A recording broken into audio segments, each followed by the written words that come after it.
publicly, solicit themselves openly, and sell their honor to the first bidder. The women who fall into sin in this way, and I'm not talking about prostitutes, they fall into it out of compassion and their good nature. Oh, come now, Cornelia dearest. You're not trying to tell me that that vice is goodness? That really is a load of nonsense. Well, don't you hear how men talk about women? Oh, did you hear about such and such a woman with such and such a man? What about this one, the other one? What horror. Who exactly was it gave men greater license to sin than is allowed to women? And if the fault is common to both sexes, what makes them think that they can boast of a thing in women brings us only shame? Listening to all these dire things you're saying, I'm beginning to get frightened and to go off the idea of men. Who knows, I may even start having second thoughts about marriage. These ladies wouldn't wish to deny that there are some good men among all these scoundrels. Yes, well, yes. Some men inherit the goodness and compassion of their mothers. Don't we read that the fall of Troy and the 10 years of continual war that led up to it were caused by a woman? What do you have to say to that?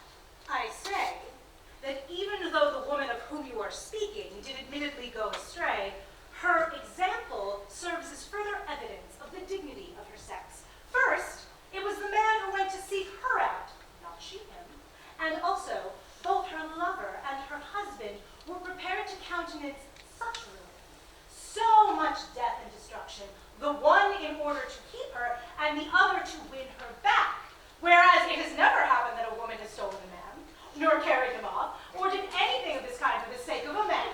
You surely can't deny that women have been and still are the cause of countless evils in the world. In fact, the word donna derives from dono. That's not For true. harm. That is not true. Women are called donne in Italian to signify that they are dona celeste, a gift from heaven to bring beauty and goodness into the world. So, who was the cause of the fall, if not Eve, the first woman? The blame lies with Adam. For it was with a good end in mind, acquiring the knowledge of good and evil, that Eve allowed herself to get carried away and eat the forbidden fruit. But Adam was not moved by this desire for knowledge, but simply by greed. He ate the apple because he heard Eve say it tasted good. This was a worse motive and caused more displeasure. Surely, if they didn't love us, they wouldn't spend so much time courting various women as we're always seeing from dawn to dusk. Don't make me laugh, you are such a baby. Courtship is just a pastime for young men with nothing better to do. I think our young Virginia must have one of these young striplings after her. Someone who's heard that apart from her beauty, she has a large dowry awaiting her. It's because of this she's claiming that men love women, and it's because of this she's fallen for that farce. That's not true. That's how things seem to me, or at any rate how things should be. Men love us for just as long as they desire us. And when that desire in them has died, their love dies at the same time. Well, perhaps the reason why men don't love us is because we don't deserve to be loved. Is that what you really think? We are their superiors on all counts. Any virtue of the soul and mind can be found to a greater degree in women than What wretches men are to not respect us as they should. We look after their households, their goods, their children, their lives.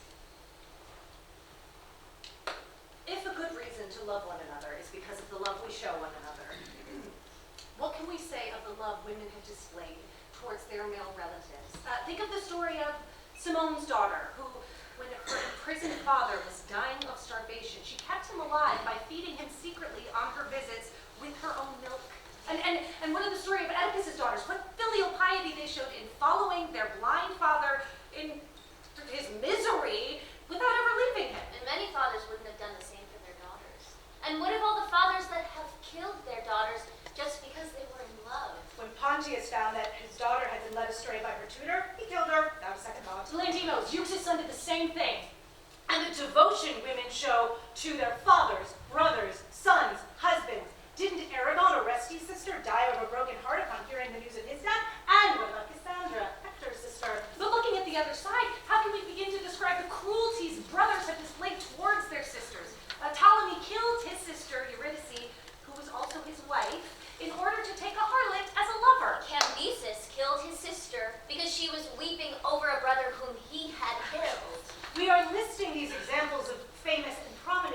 individuals, just because historians do not record the countless cases of cooler folk. But you can imagine that things like these happen every day.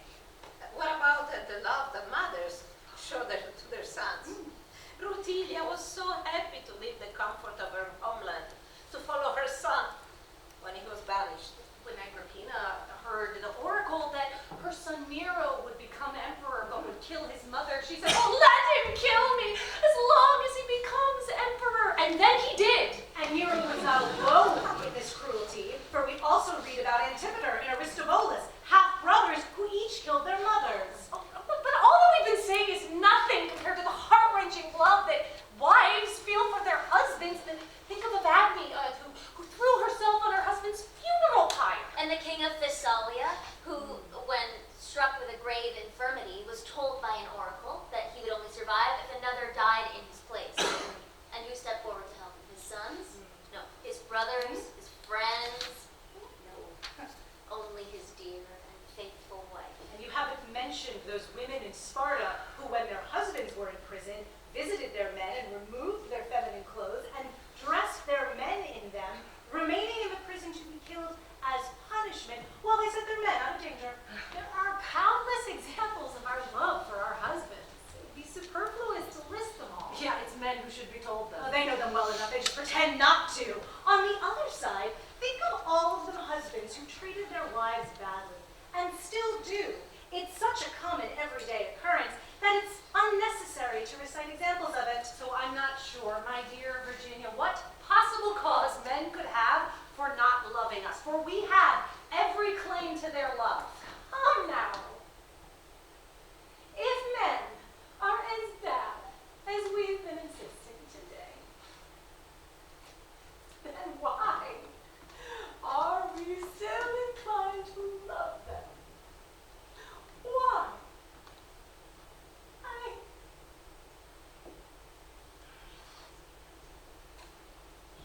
Why? What is it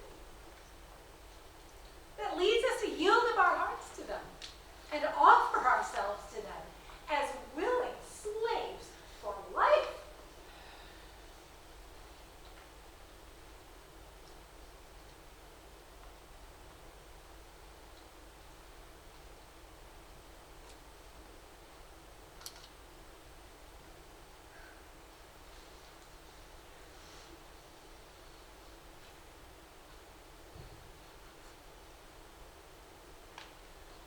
The question that you put, Lucrezia, is a very important one.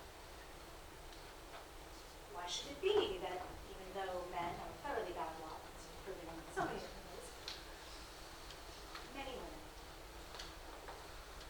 sensible, decent women, still love them very deeply? Women can be fully aware of the evil nature of the men they love without ceasing to cherish and care for them. The cause is women's overwhelming natural goodness and charity. Apart from these natural causes, a woman's love, whether sensual or affectionate, may proceed from the influences of the stars, through the forces of astral influences. Couldn't these celestial aspects and positions influence men to love us just as you claim? They incline us women to love them. They could indeed. If they found the raw materials in men suitable for receiving their imprint. Men are both by nature and by will little inclined to love. So all the stars in the sky could not make them love us. And yet, it's a remarkable testimony of men's wisdom that we know so much about the stars as that are so far away. And if animals have learned about these things, then why should we be amazed that man, with his divine intellect, has come to learn them as well? I know about this business about animals too, especially birds, that it seems that they know about these changes and they indicate it to us by various signs. See this every day in the domestic fowl that we keep, but it is ravens and crows above all that act as harbingers for future events. Oh, don't forgive me, but you are breaking all the rules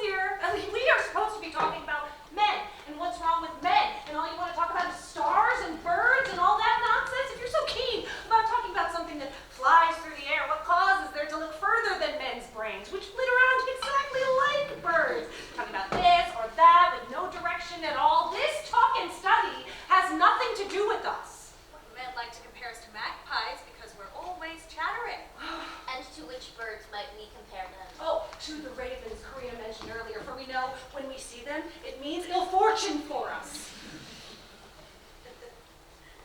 I'm rather fond of pigeon. It's very delicious and it's very nutritious. Birds like doves, turtle doves, rushes, quails, and all the little partridges are delicious to eat, light to digest, and very good for you. And what I like to do is hunt these little birds. Virginia, do you remember that time we went sparrow hunting with your uncle?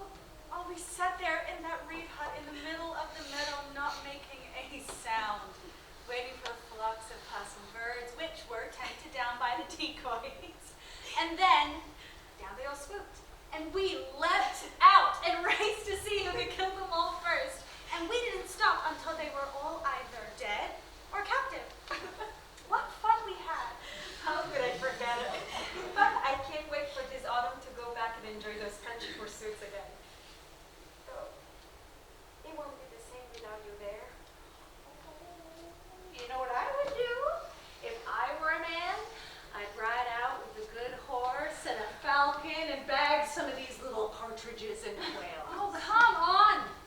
We can't do any one of these things without men. In fact, we would not enjoy them without men. Well, yes. Well, if there's one thing they're good at, it's trapping and ensnaring. I tend to eat fish mostly. Oh, they say that dolphins know when the bad weather is on its way. The sturgeon, a most noble fish, is charitable toward its species. It never abandons fellow sturgeons when they're caught in a trap, and it is willing to risk its own life to defend them. In that case, what should men not be prepared to do for women? For are we not the same species as them? And when it's a calm sea and a nice day, it must be very enjoyable sailing around our coasts. But on a long sea voyage, especially when a storm blows up, what a terror it must be, and what an anguish for the poor sailors. Yes, yes. But then think how many people drown without ever going near the sea. Every time I go out, I hear someone say, "Oh, that poor girl, she's in deep water with that awful man." It seems very odd to me that water, which is heavy by nature, can rise so high as to give rise to rivers from mountain springs. If you think that's so amazing, then just think of the fact that men who are inferior to us and so should therefore stay below us manage to rise above us and dominate us against all justice, against all reason. So it shouldn't be surprising that water too is presumptuous enough to ascend the summit of mountains. Oh, be quiet! For heaven's sake! I pity men when you're around. On the contrary, you should pity us when they're around. I'm so enjoying this conversation that I'd be quite happy to forget detailing men's deficiencies. If you were all in agreement. It's important for us to learn about these things so we can look after ourselves. In fact, it would be good were there women who knew about medicine. So men would stop boasting about their superiority in this field, and we would stop depending on them. You're always going off with the subject. I'm amazed at our queen for allowing you to break the rules like this. Oh, well, I'm not worried about that going off the subject. As you don't forget it for a moment. If I speak ill of men, it is to speak my truth and to say what I truly feel. Unlike men who speak honeyed words but are in fact pure poison. You are still a daggers drawn with men. But couldn't we find some sort of remedy to improve them a little? If you have some old wine in the house that is gone off, if you mix it with some good one, it very often brews it. And a ragged old dress, if you mend it, it passes as new. And an appetizing dish can always be improved by adding butter and spices. Here, Virginia, I wouldn't know where to begin to disguise the taste of these rotten men. Oh, if men could be moved by the force of words, I would try my hand at public oration. Oh, I would lavish every term of affection I knew on them if only I thought it would work. Oh, that would be something to hear. Would you really dare to stand up in front of all of the censors? All of those know-it-alls who do nothing but jeer and mock? You could try your best logical arguments, dialectical syllogisms, rhetorical colors, construct arguments, prove laws, and recite examples, but you would still have lost your case. Even you started it.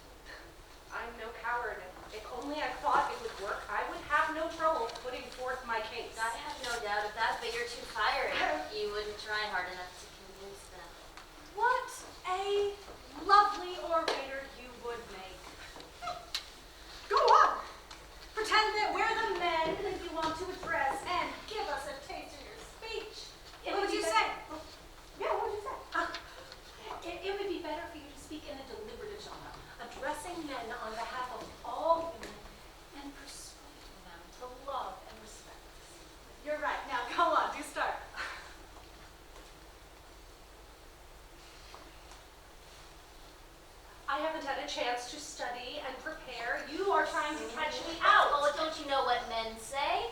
Good women's counsel is often more reliable when spontaneous than when carefully thought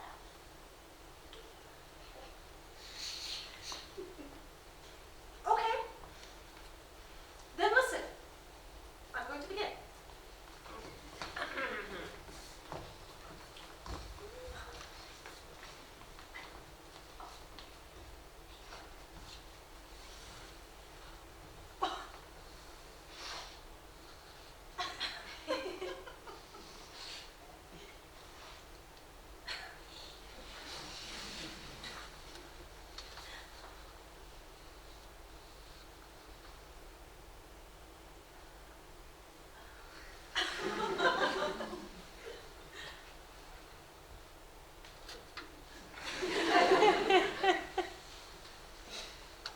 Dearest and most cherished menfolk, so prudent are you and so warm in your affections, I am confident you will lend your ears to one who speaks on behalf of all women, on a subject that touches profoundly the interests of all of us.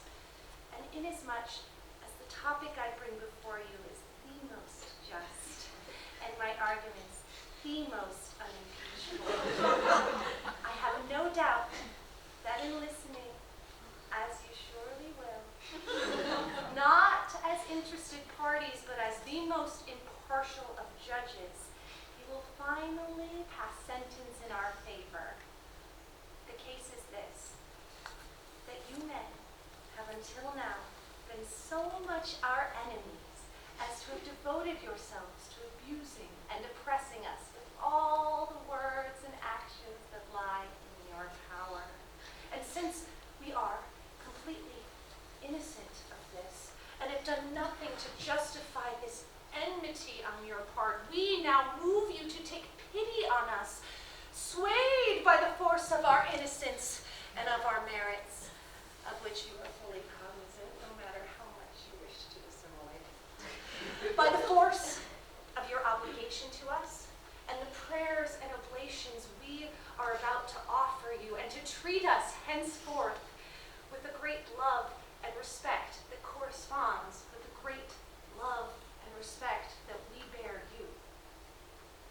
To begin, you know full well we were born of the same substance and qualities as you, and we were given to you in this life as companions, not as slaves.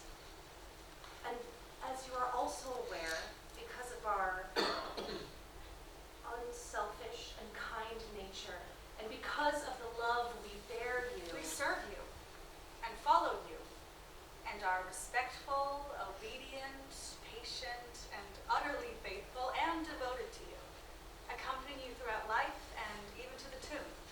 for how many of us have died alongside you and on your behalf. So dearest, dearest men, what possible cause can you have for not loving us? Dear fathers, what possible cause do you have for favoring your male over your female offspring? I shall not mention the actual physical cruelty that has been often shown by fathers to their own daughters. Are we not your flesh and blood, the same as your male offspring are? Why do our claims so often go unrecognized in your life and into your death? And you, cherished brothers, why are you so cruel to your sisters? Why do you fail to care for them? Should they find themselves penniless, whether through their fathers or a fortune?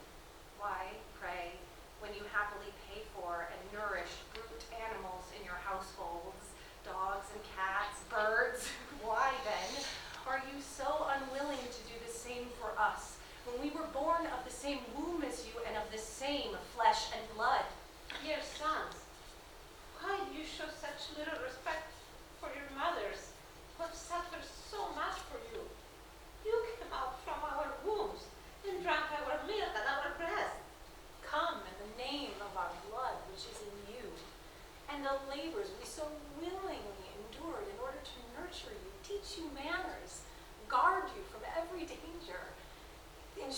make you the men you are today. Can you not show us some compassion, some respect? Do not despise us. Do not abandon us. Consider, if you are now men, it is because we are women. And you, darling, darling husbands, pray do not hold your poor wives in contempt. You know full well that you are one flesh with us, and that only death can sever you from our companionship.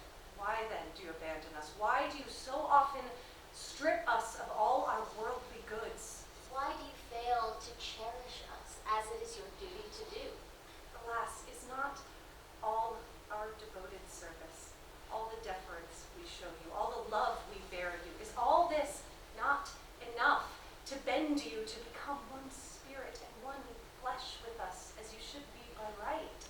And do not attempt to justify yourself in the fact that now and then a wife may dishonor her husband, for the many should not pay for the offenses of the few. And in any case, you have only yourself to blame for these few women's errors, as you are only laying siege to each other's wives until the poor creature, led by all your pestering and by her own ill fortune, fall into the trap. Indeed, it is often the husbands themselves who are the cause of their wives' downfall. For by giving them such miserable lives, they lead them to a state of such desperation, they hardly care what they